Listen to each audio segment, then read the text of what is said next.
Em 2023, a revista Tá publicou um artigo intrigante intitulado "Por que os bilionários são obcecados em bloquear o Sol?". O texto cita exemplos de figuras influentes, como Bill Gates, que apoiou um projeto conduzido por cientistas da Universidade de Harvard. A iniciativa buscava testar a ideia de pulverizar carbonato de cálcio na atmosfera sobre o norte da Escandinávia, com o objetivo de reduzir a incidência solar. Entretanto, em 2021, o projeto foi cancelado após protestos de ambientalistas e grupos indígenas locais. Outro bilionário mencionado foi Jeff Bezos, que utilizou as capacidades dos supercomputadores da Amazon para modelar os efeitos de injetar grandes quantidades de dióxido de enxofre, SO2, na atmosfera. Já Dustin Moskovitz, cofundador do Facebook, investiu recentemente cerca de $900 mil para financiar cientistas em países como Mali, Brasil e Tailândia, com o objetivo de estudar os impactos da geoengenharia solar.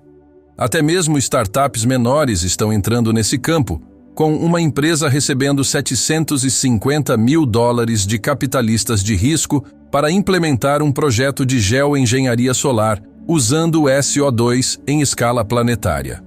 Essas iniciativas refletem um desejo humano profundo, mas muitas vezes perigoso, o de controlar forças naturais. A busca por controle está enraizada na condição humana, mas também pode se desviar para uma obsessão pecaminosa de exercer poder absoluto.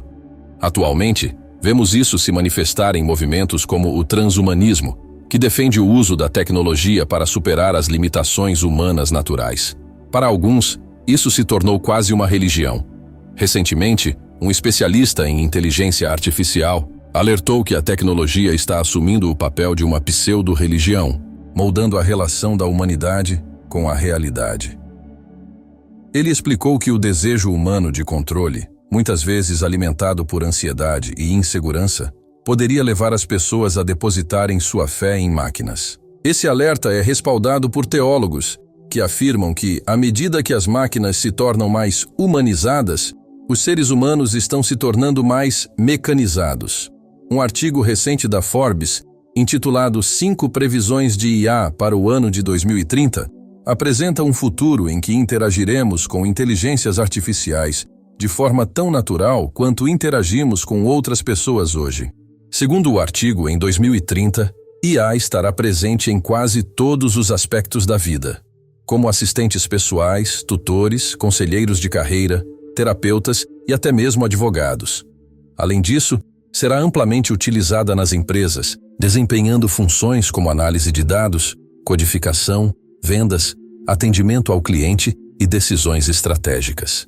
O ponto mais impactante do artigo é a previsão de que, até 2030, será comum que os humanos considerem as IA como pessoas significativas em suas vidas. Isso levanta questões morais e espirituais profundas, pois contraria o plano de Deus para os relacionamentos.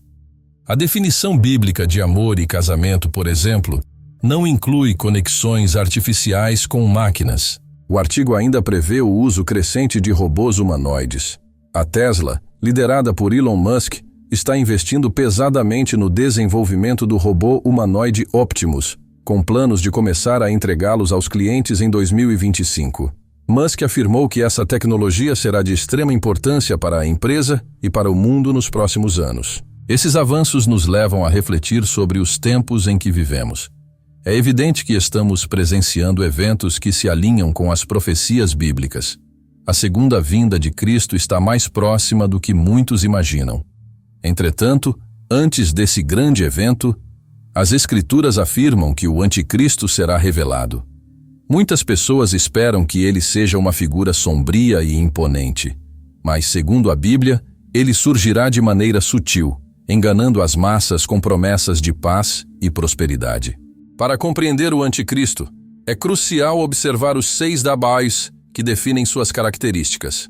O primeiro Dabao-Essai representa a maldade. Apocalipse 13:1 descreve o Anticristo como uma besta, com 10 chifres, 7 cabeças e nomes blasfemos em cada cabeça. Deus o chama de besta, porque conhece seu fim desde o princípio. O anticristo começará como um pacificador, mas sua verdadeira natureza maligna será revelada, enganando muitos com sua falsa bondade. O segundo W é o domínio mundial.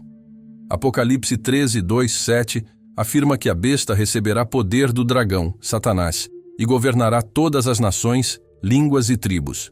Isso se alinha com a visão de Daniel 7:23, onde o profeta descreve um reino que devorará toda a terra. O anticristo governará com mão de ferro, removendo qualquer um que se oponha ao seu domínio.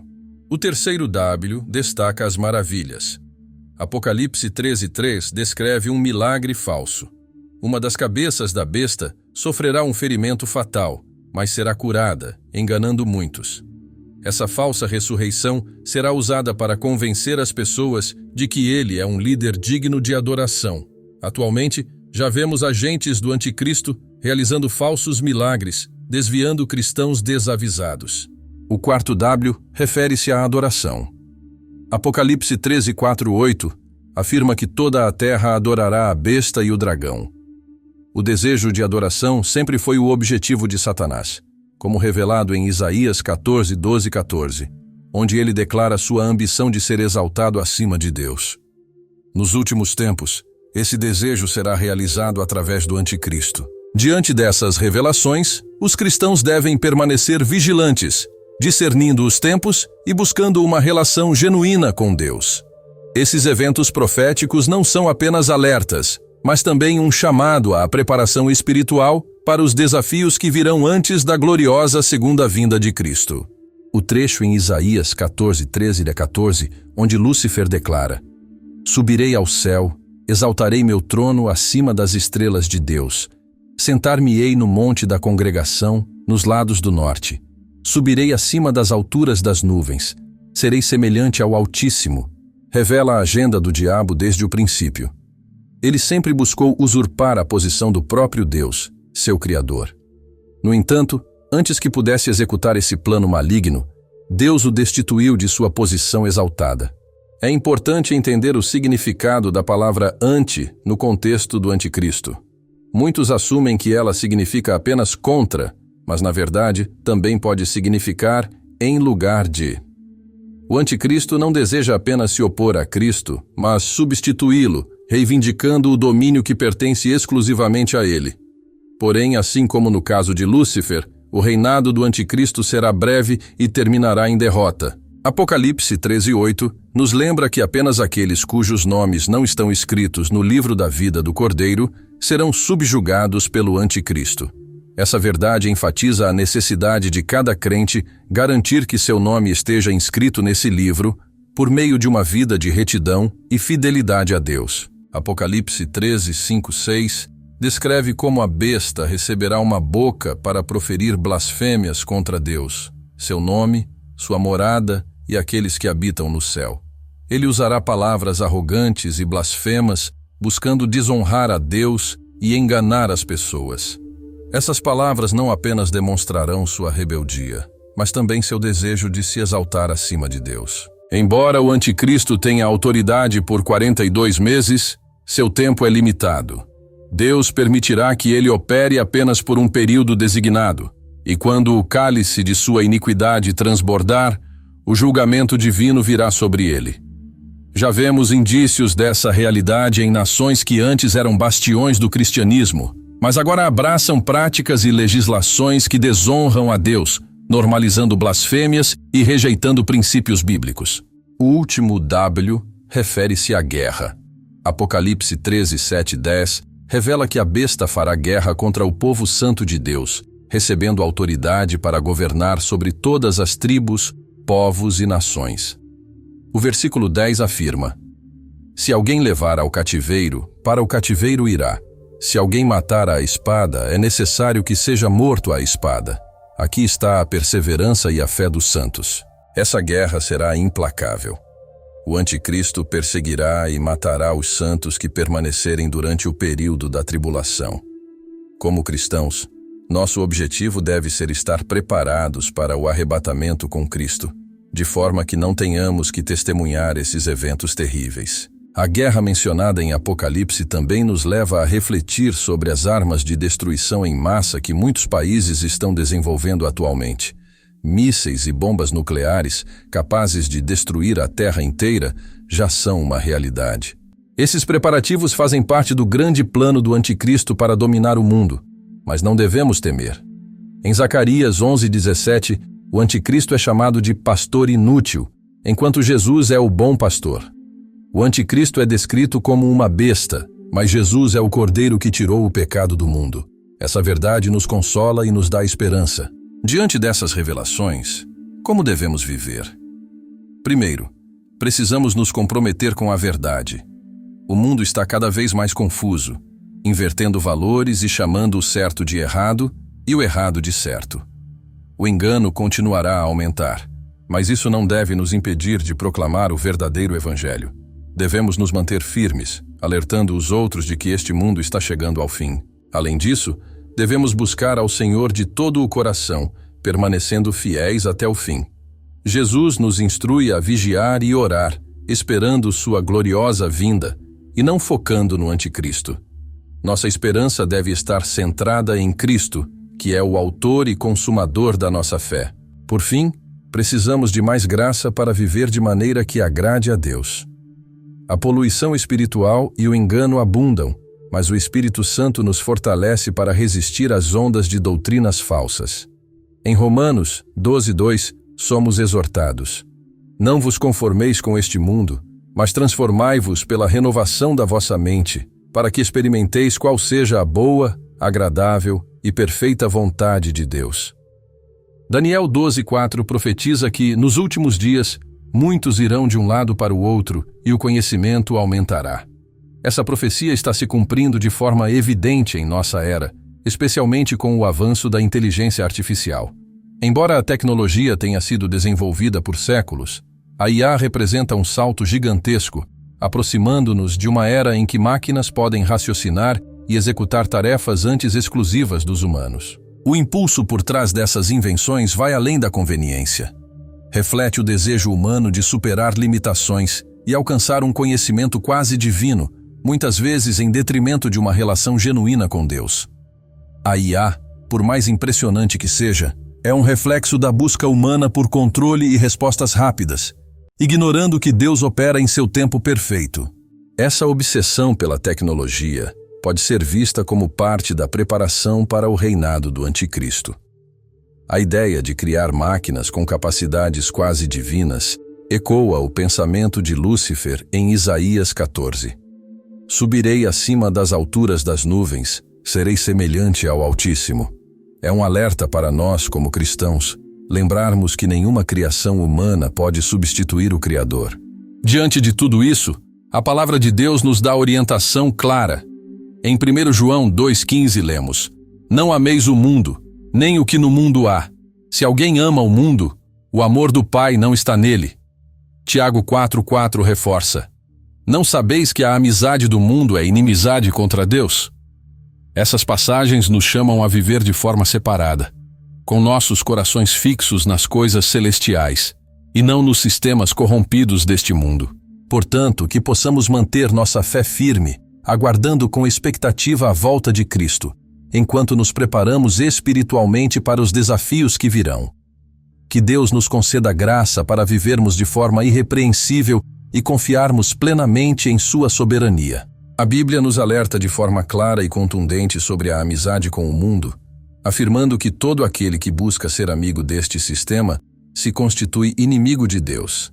Essa declaração é um chamado sério para que, como filhos de Deus, reflitamos sobre nossas escolhas e prioridades. Existem mensagens evidentes que podemos extrair dessas escrituras. Não devemos amar o mundo. Não devemos nos conformar com os padrões deste mundo. Não devemos nos aliar ao mundo. Esses alertas estão fundamentados no fato de que Satanás é chamado na Bíblia de o Deus deste mundo, 2 Coríntios 4,4. Isso significa que ele influencia profundamente as filosofias, crenças e valores que moldam a sociedade. Seus tentáculos se estendem para áreas como música, entretenimento e cultura popular. Quando observamos o mundo através da perspectiva bíblica, fica evidente que suas tendências se opõem diretamente aos princípios de Cristo e às verdades das Escrituras. Em 2 Coríntios 4:4, lemos que o Deus deste mundo cegou o entendimento dos incrédulos para que não resplandeça a luz do Evangelho da glória de Cristo, que é a imagem de Deus. Essa cegueira espiritual impede que muitos reconheçam como o amor ao dinheiro, a imoralidade sexual e outras práticas ímpias têm sido normalizadas e celebradas. Como seguidores de Cristo, somos chamados a viver no mundo, mas não a nos moldar por ele. Isso significa que nossos padrões de comportamento devem ser determinados pela palavra de Deus, não pelas normas da sociedade. Jesus nos deixou instruções claras sobre a necessidade de estarmos prontos para o seu retorno. Ele nos advertiu sobre os sinais dos últimos tempos e sobre a importância de vivermos em constante preparação. Assim como uma criança que recebe instruções dos pais antes de serem deixados sozinhos em casa, muitos de nós somos tentados a procrastinar, ignorando os avisos e deixando as tarefas espirituais para o último minuto. Apocalipse 22:12 nos lembra: Eis que venho sem demora. Em 1 Tessalonicenses 5:2 lemos: O dia do Senhor virá como um ladrão à noite. Essas passagens destacam a imprevisibilidade da volta de Cristo, o que exige de nós uma postura de urgência. Não devemos esperar pelos sinais finais para começarmos a nos preparar.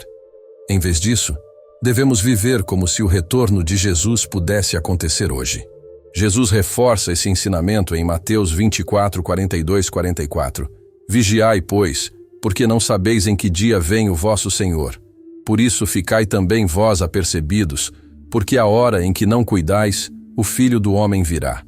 Essa vigilância envolve não apenas esperar, mas também agir, ajustando nossas vidas de acordo com os padrões de Deus. Entre os sinais que antecedem o retorno de Cristo, Jesus mencionou em Mateus 24: o aumento de guerras, fomes e desastres naturais, o surgimento de falsos cristos e profetas, tempos de grande tribulação.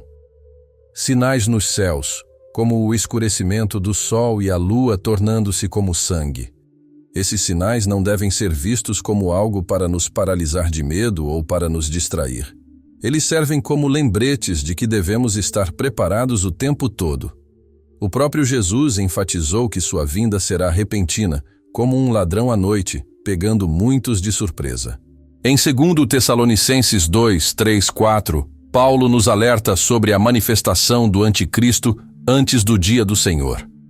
Ele é descrito como o homem da iniquidade, o filho da perdição, que se oporá a Deus e se exaltará acima de tudo o que é sagrado. Essa figura enganará as nações com sinais e maravilhas, conduzindo muitos ao erro. No entanto, como cristãos, fomos advertidos por Jesus a não nos deixarmos enganar. Devemos manter nosso foco em Cristo e não nos impressionar com falsos sinais ou mensagens que busquem desviar nossa fé.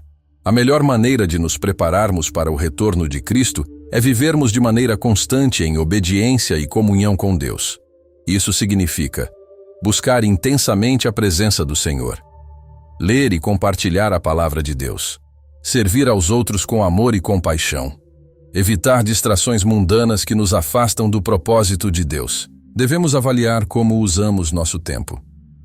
Estamos investindo em nossa vida espiritual ou desperdiçando nosso tempo com coisas temporais? Estamos construindo relacionamentos baseados no amor de Cristo ou fomentando divisões? A Escritura nos chama a viver com propósito, sabendo que nosso tempo é precioso e limitado. Em última análise, viver em preparação para o retorno de Cristo significa alinhar nossas prioridades com as dele. Como Jesus afirmou em Lucas 12:35-36, estejam cingidos os vossos lombos e acesas as vossas candeias, e sede semelhantes a homens que esperam pelo seu Senhor. Que possamos viver com essa expectativa, aguardando o dia glorioso em que estaremos com o Senhor para sempre. É essencial refletir sobre a proximidade que temos com Deus. Estamos dedicando nosso tempo a nos aproximar dele, ou o estamos desperdiçando com coisas que nos afastam do Senhor? Não devemos esperar sinais ou maravilhas para começar a nos preparar para a vinda de Cristo, pois se deixarmos para o último minuto, corremos o risco de sermos pegos desprevenidos. Muitos de nós, infelizmente, podem ser surpreendidos por esse momento e, com certeza, nenhum verdadeiro crente deseja ser deixado para trás quando Cristo retornar para buscar sua igreja. Seja honesto consigo mesmo. Você prefere ser arrebatado com Cristo, encontrando-o nas nuvens, ou permanecer preso às frivolidades deste mundo? Para mim não há dúvida. Quero ser levado ao céu, não ao entretenimento sem propósito ou às distrações efêmeras. Quero estar envolvido com a palavra de Deus, buscando seu reino acima de tudo. Essa é a perspectiva que todos nós devemos adotar. Precisamos perseguir o que tem valor eterno, aquilo que é divino, em vez de nos perdermos nas coisas passageiras deste mundo. Os sinais dos tempos são úteis para nos alertar sobre o que está por vir, mas não podemos esperar que eles sejam nosso único gatilho para a preparação espiritual. Jesus nos adverte que sua vinda será como um ladrão na noite, inesperada e repentina. Se você soubesse que um ladrão está planejando invadir sua casa, certamente tomaria todas as medidas necessárias para se preparar e proteger sua família. Então, por que não fazemos o mesmo em relação à vinda do Senhor? A verdade é que a volta de Cristo está próxima, e é hora de vivermos como se soubéssemos disso. Nossa vida de oração deve refletir essa expectativa, e nossa postura diante do pecado deve ser firme, como se Jesus pudesse voltar a qualquer momento. Não podemos tolerar aquilo que sabemos que desagrada a Deus. Precisamos estar constantemente prontos, vigilantes e cheios do Espírito Santo, para que não sejamos apanhados de surpresa. A Bíblia frequentemente aborda a importância das leis de Deus. Muitos enxergam essas regras como opressivas, mas, na verdade, elas foram criadas para proteger a humanidade. Quando Deus nos instrui a não cometer adultério, por exemplo, Ele está protegendo nossos relacionamentos, nossa família e nossa própria paz interior. O adultério destrói laços sagrados e causa feridas profundas. Da mesma forma, quando Ele nos ordena a amar ao próximo, Ele está nos mostrando como construir uma sociedade mais harmônica e justa. Vivemos, porém, em uma época de crescente iniquidade, onde muitas pessoas rejeitam essas leis e escolhem viver segundo seus próprios padrões. Isso é o que a Bíblia chama de ilegalidade. No livro de Juízes 21:25, lemos que naquela época, cada um fazia o que era reto aos seus próprios olhos. Isso levou a uma cultura de caos e imoralidade, onde as leis de Deus eram ignoradas e práticas terríveis, como a objetificação das mulheres e a idolatria, eram comuns. Hoje, enfrentamos desafios semelhantes. O pecado está mais acessível do que nunca. Com um clique, podemos nos expor a conteúdos degradantes ou participar de conversas que espalham ódio. O que antes era errado agora é considerado certo. Embora talvez não vivamos pecados tão graves quanto os de Israel na época dos juízes, a ilegalidade continua presente e sedutora. Mateus 24:12 nos alerta que, por se multiplicar a iniquidade, o amor de muitos esfriará. Esse esfriamento do amor não se refere ao amor comum que as pessoas têm por seus familiares ou amigos, mas sim ao amor por Deus. Quanto mais alimentamos esse amor divino, mais conseguimos resistir à escuridão da iniquidade. Assim como a luz de uma vela dissipa a escuridão ao seu redor, o amor por Deus ilumina nosso coração e enfraquece nosso desejo pelo pecado. Permanecer firme em Deus em tempos de tanta ilegalidade requer um compromisso diário. Isso significa passar tempo em oração, meditar na palavra, participar de uma comunidade cristã e permitir que o Espírito Santo nos transforme. Quanto mais investimos em nossa relação com Deus, mais nosso coração é aquecido pelo seu amor, e menos espaço sobra para as trevas da iniquidade. Ao aceitarmos Jesus Cristo, passamos das trevas para a luz. A escuridão não tem poder diante da luz, assim como Satanás não pode prevalecer sobre aqueles que vivem sob a autoridade de Cristo. Em Lucas 10:19, Jesus nos garante: Eis que vos dei autoridade para pisar serpentes e escorpiões e sobre todo o poder do inimigo, e nada vos fará mal. Se você tem enfrentado ataques do inimigo, saiba que Deus está ao seu lado, pronto para renovar suas forças e lhe dar estratégias para vencer. Comece a declarar as promessas de Deus sobre sua vida. Você é mais que vencedor, abençoado na cidade e no campo, a cabeça e não a cauda. O Senhor caminha com você, e nele todas as coisas são possíveis. A chave para uma vida de preparação é simples. Esteja pronto o tempo todo. Não espere pelo último minuto para alinhar sua vida com os propósitos de Deus. Avalie como você está gastando seu tempo. Está investindo na palavra, servindo aos outros e buscando a presença de Deus? Ou se distraindo com coisas que não têm valor eterno? Viver como se Jesus pudesse voltar hoje nos ajuda a priorizar o que realmente importa. É uma chamada para ajustar nosso foco e perseguir aquilo que é eterno, sabendo que a recompensa é estar para sempre com o Senhor. Seja firme na fé, mantenha sua esperança em Cristo e viva com a certeza de que, independentemente do que o mundo apresente, Deus está no controle e suas promessas são eternas.